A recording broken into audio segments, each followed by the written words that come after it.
Que va-t-il se passer maintenant que Faure Gnassingbé a rencontré Macron, Poutine et a répondu à l'invitation de Donald Trump?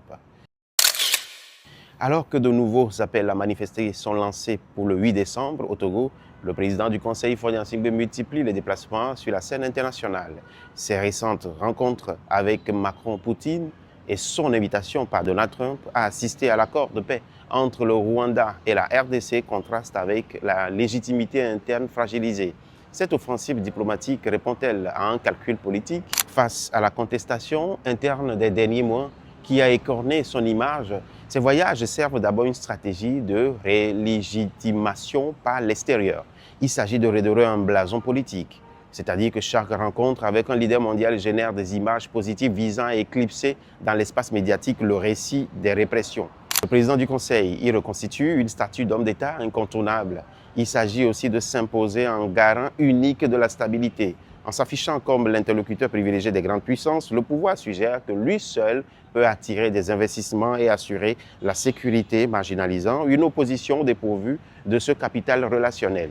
L'invitation à Washington pour la signature des accords de paix entre le Rwanda et la RDC consacre cette démarche. Elle ancre l'image d'un chef d'État pivot sur les dossiers continentaux, un statut valorisant pour contrebalancer les critiques sur la gestion du pays.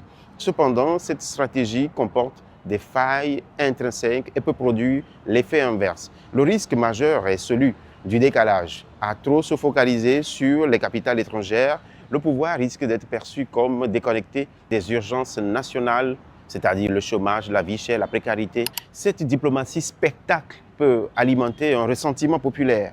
Par ailleurs, le capital diplomatique est volatile. S'il n'est pas adossé à un ancrage populaire solide, il se dévalue rapidement d'ailleurs. La reconnaissance des chancelleries conditionnelles ne constitue pas un substitut durable au consentement des citoyens. Enfin, les appels à manifester du 8 décembre rappellent que la crise interne est le problème fondamental du Togo et que la crise est très loin d'être derrière nous à 100%. L'offensive diplomatique de Lomé pourrait alors être interprétée comme une fuite en avant risquant d'attiser la mobilisation au lieu de l'apaiser. En définitive, le pari de Faure Gnassingbé est clair, faire des capitales étrangères une arène de substitution pour y puiser une légitimité politique. La réponse à ce pari, cependant, ne viendra ni de Paris, ni de Moscou, ni de Washington. L'épreuve de vérité se jouera sur le terrain national.